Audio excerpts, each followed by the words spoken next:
Welcome to China in Focus. I'm Tiffany Meyer. Our top story. Treasury Secretary Scott Bessent says tensions with China have eased, lowering the risk of conflict, as President Trump and Xi Jinping could meet up to 4 times this year. A new arrangement giving the U.S. full access to Greenland, including unrestricted military access with no payment required. So we're going to not have to pay anything other than the fact that we are building the Golden Dome. A warning from NATO. The alliance's top military commander discusses the risks of growing China-Russia cooperation in the Arctic. It's been both in the maritime domain with increased joint patrols as well as in the air domain with long-range bomber patrols being conducted jointly. And the legendary American hot dog brand Nathan's Famous is getting a new owner, and it's now in the hands of a Chinese company.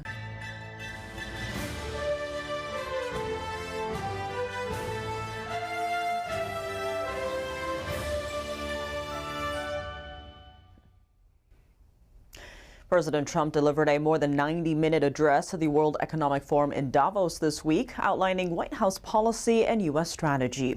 He said the administration's efforts are aimed at defending Western civilization and global security. We're taking a closer look at what Trump said about China. On energy, Trump criticized Europe for abandoning energy independence and buying wind turbines made in China. One thing I've noticed is that the more windmills a country has, the more money that country loses and the worse that country is doing. China makes almost all of the windmills, and yet I haven't been able to find any wind farms in China. Did you ever think of that? It's a good way of looking at it. They're smart. China's very smart. They make them, they sell them for a fortune. They sell them to the stupid people that buy them, but they don't use them themselves. They put up a couple of big wind farms, but they don't use them. They just put them up to show people what they could look like. They don't spin. They don't do anything. They use a thing called coal, mostly. But China goes with the coal. They go with oil and gas. They're starting to look at nuclear a little bit, and they're doing just fine. He also highlighted Bitcoin, backing digital assets and ordering the creation of a U.S. strategic Bitcoin reserve. The U.S. now holds an estimated over 200,000 Bitcoins. It's more than any other government and slightly surpasses China. I did it for 2 reasons. Number one, I thought it was politically good, and it was. I got tremendous political support. But more importantly, China wanted that market, too. It's just like they want the AI. And we've got that market, I think, pretty well locked up. If I didn't do it, we have to make it so that China doesn't get the hold of it. And once they have that hold, we're not going to be able to get it back. During the address, Trump outlined economic achievements from the first year of his second term. For the fourth quarter of 2025, the Atlanta Fed's GDP Now model projects real GDP growing at an annualized pace of 5.3%. When asked about the economic recession, he referenced the COVID-19 pandemic, pointing to unpredictable factors. There's something really bad happening in China. There are bodies laying all over Wuhan, right around that certain building that we talk about. I always said it came from Wuhan. It did come from Wuhan. And they were body bags. We saw it by satellite. And they said there are strange things happening in China. And so it began. And we ended up with the COVID, and the whole world suffered. But I've always had a very good relationship with President Xi of China. He's an incredible man.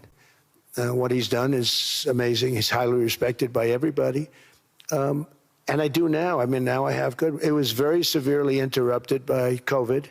I used to call it the China virus, but he said, "Do you think you could use a different name?" And I decided to do that.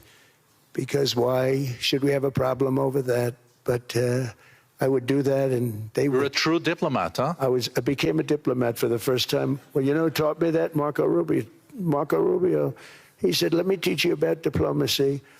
Chinese leader Xi Jinping did not attend this year's Davos Forum. However, Trump said he's been invited to visit Beijing in April, where he's expected to meet with Xi. On Thursday, Treasury Secretary Scott Bessent said the U.S. relationship with China has reached what he called a very good equilibrium. He added that disagreements are now less likely to escalate into a full-scale economic conflict as they did last year. Bessent says Trump and Xi could meet up to 4 times this year. President Trump says the U.S. is negotiating an arrangement to secure full access to Greenland. According to the president, this will include full military access without the U.S. having to pay anything. Trump gave more details on the deal while on Fox News Thursday. It's total access. There's no end. There's no time limit. We're not doing a 99 or a 10-year or anything else. I'm not going to have to pay anything. We're going to have total access to Greenland. We're going to have all military access that we want.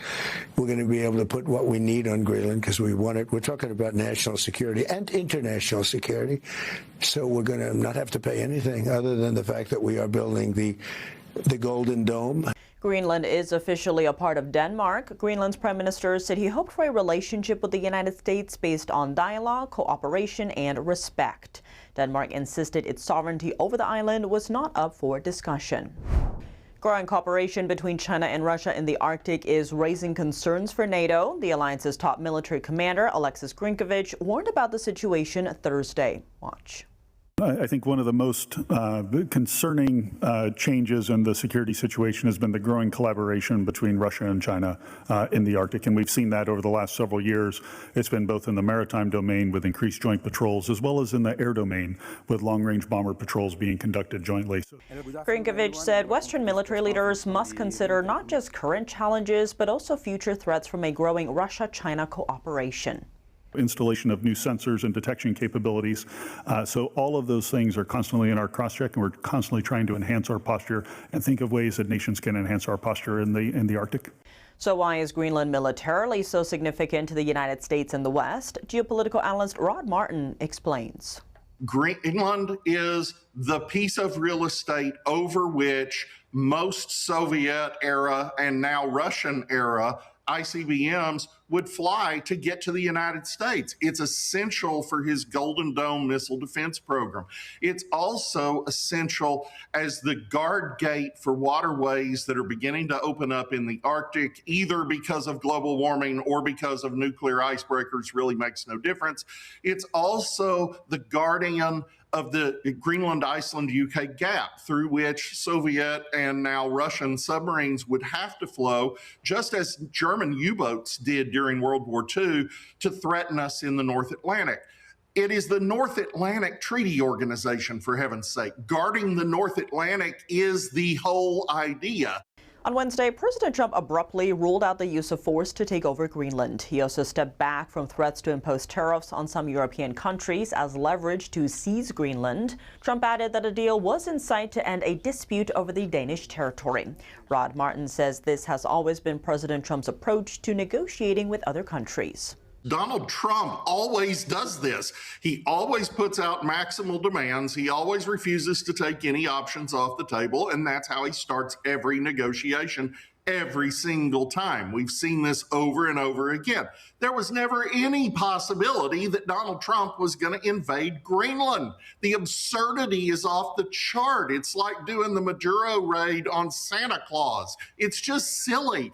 And yet, the predictable pundit class went nuts, absolutely bought it, hook, line, and sinker. And so they made this a big deal. And the truth is that was always the plan, because the Europeans see this as a settled matter. It's inertia. They can't break out of it. The idea that an American president would actually do something concrete to change the status quo is just beyond them.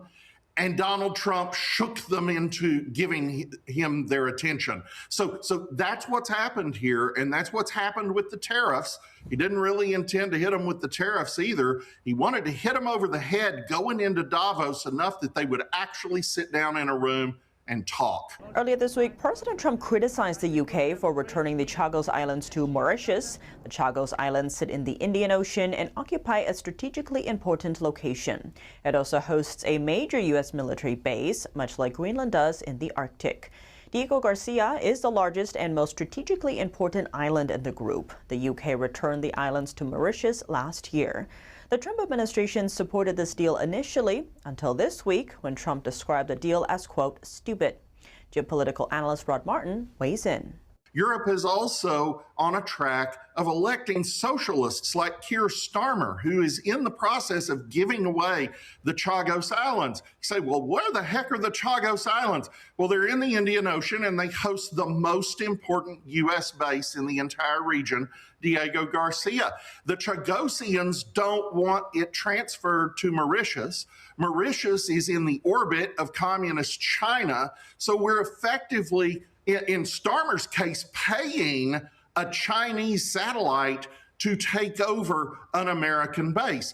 This is just insane. So when Trump looks forward, not 4 years, but 40, he understands that Greenland could easily fall into China's orbit in the same way as Diego Garcia. That is not acceptable. Diego Garcia is halfway around the world. Greenland is next door. It is essential to hemispheric defense. Legendary New York hot dog brand Nathan's Famous is going to have a new owner, and this new owner is a Chinese-owned company. Smithfield Foods has agreed to buy the company for $450 million. Smithfield already had a hand in the business with an exclusive license to manufacture, distribute, market, and sell products through retail. But that license is set to expire in 2032. The new deal allows Smithfield to fully take over. It's worth noting that Smithfield Foods is headquartered in Virginia, but owned by WH Group, a Chinese food company based in Hong Kong. WH Group acquired Smithfield in 2013 for roughly $4.7 billion. With regards to this case, lawmakers and regulators are raising concerns about foreign ownership in critical areas such as food and agriculture. The Chinese Communist Party's reach into U.S. critical infrastructure is under the microscope. Lawmakers warn Beijing is collecting Americans' data and could disrupt transportation systems nationwide. NTD's Washington correspondent Jack Bradley has more. The electrical panel on one's roof, and those could, in theory, be remotely flipped off or even remotely made to overheat, causing electrical fire or even explosion risk. The U.S. intelligence community assesses with high confidence that these actors are embedding, quote, sleeper software within our infrastructure to be activated at will. The Chinese Communist Party is collecting Americans' data through and has the ability to cause major outages in transportation infrastructure. The House Judiciary Subcommittee on Oversight probed these threats from China on Wednesday. That means foreign entities may have visibility into American facilities, American operations, and American vulnerabilities. Our adversaries may have the capability to conduct espionage or even cause outages in transportation infrastructure. If Beijing has full information on our society, that's how it can target all of its attacks. If China decides it's time, they can shut off our systems, they can interfere with our systems, they can destabilize our society. The Department of Homeland Security last February said there are tens of thousands of Chinese-made cameras connected to the internet in the U.S., and that these cameras lack basic security settings and can communicate with their manufacturers in China. These communication devices could be used to collect individuals' transportation data, could be used to hack into government systems, and could even be used to cause outages in major American cities. Back in September 2024, the House Select Committee on the CCP released a report detailing how a Chinese state-owned entity supplies nearly 80% of the cranes at U.S. ports. And the government has found communication devices embedded on these cranes that could be used to track port activity and enable cyber espionage. In the case of these devices, what we're talking about is an ability to both monitor and control and disrupt the infrastructure, should it be in China's interest to do so. What we need to do is replace the electronics, rip and replace the electronics. The panelists recommend that Congress work to phase out Chinese-made parts in critical infrastructure with laws that bar federal funds from going to companies that utilize them. Reporting from Washington, D.C., Jack Bradley, NTD News. Coming up, the House Foreign Affairs Committee has approved a bill to tighten control over advanced AI chip exports to China. Could U.S. tech sales be slowed or blocked entirely? Japan is still waiting on billions in U.S. military equipment. Some orders are more than 5 years old. What's causing the delays? And the long-awaited TikTok deal set to close this week. Casey Fleming joins us to unpack whether the security concerns are still there. China doesn't allow any foreign influence. Why do we allow foreign influence here? More on that after the break here on China in Focus. Welcome back to China in Focus. I'm Tiffany Meyer. A House Foreign Affairs Committee has approved a bill to tighten congressional oversight of advanced AI chip exports to countries like China. The bill would ban sales of NVIDIA's most advanced Blackwell chips to China for at least 2 years. It also requires the Trump administration to notify Congress before approving advanced AI chip sales like the H200. The Trump administration approved those sales last week. This legislation also grants lawmakers the power to block exports to foreign adversaries like China, Russia, and Iran. In the past, Congress wasn't able to do so despite mounting national security concerns. The bill passed the committee Wednesday by a wide margin. It now heads to the full House for a vote. Some lawmakers say they are concerned the administration may become too lenient with high-end chip exports. And China hawks warn that sending cutting-edge U.S. chips abroad may bolster foreign militaries. Japan is still waiting on billions of dollars worth of U.S. military equipment, and some of it was ordered more than 5 years ago. The report comes after Washington announced a major new arms sale elsewhere in the region last month. But questions are growing about how quickly the U.S. can actually deliver on those deals. Last Friday, Japan's government audit found that more than 100 U.S. military equipment orders, valued at over $7 billion, are still undelivered. Many of these contracts have been delayed for at least 5 years. Japan purchases arms through the U.S. Foreign Military Sales Program, where allied countries pay upfront for American-made systems. But delivery dates are only estimates, and final costs aren't settled until the equipment actually arrives. The audit found delays usually happen when Washington takes time to finalize contracts or production schedules change. Shipments can also be delayed if the U.S. military needs the equipment for its own operations. The report comes as the Trump administration approved more than $11 billion in arms sales to Taiwan last month. It's the largest U.S. weapons package ever for the island and comes as China ramps up military pressure in the region. But Japan's experience raises a broader concern. There's no firm deadline to deliver these weapons once contracts are signed. What's next for TikTok now that the long-awaited deal is set to close this week? Are the security concerns still present? And how has the Chinese Communist Party used it as a tool for cognitive warfare? Joining us to unpack it all is Casey Fleming. He's the CEO of business warfare and counterintelligence company Black Ops Partners and author of the book Red Tsunami: The Silent Storm Killing Your Freedom. Casey Fleming, thank you so much for joining us. Great to have you back on the show. Great to be back. Now, reports know that the TikTok deal is set to close this week, but it does seem that ByteDance, a Chinese company, or China, still controls the algorithm.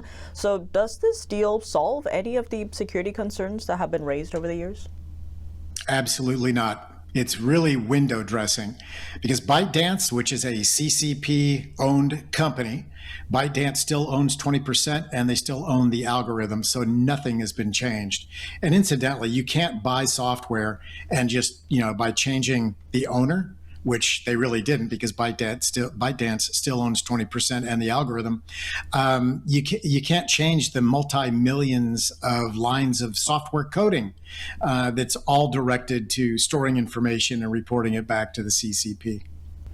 To your point, ByteDance has a domestic one for China called Douyin, whereas TikTok is the international version, very different algorithms in terms of what they push. Expanding on what you were talking about, though, talk to us about the cognitive warfare aspect of TikTok.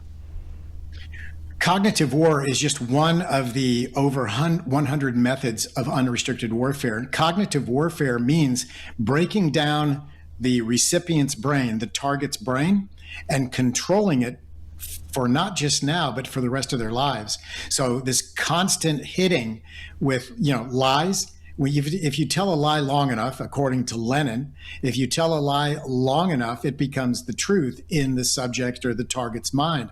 So taking over a child's mind or a young adult's mind or an adult's mind, you take it over for life. So what they're programming our children to be and to think is that the United States to hate the United States. It's a broken system. It's unfair. It's not equal. And the communist model is the only way to go. And it only cares about people, and it only cares about peace. And it's all propaganda. We know that that is 100% propaganda. So one other point, the child's brain doesn't finish developing until age 25. And that's the executive function, the prefrontal cortex. And now there's a report saying it doesn't finish developing until age 32.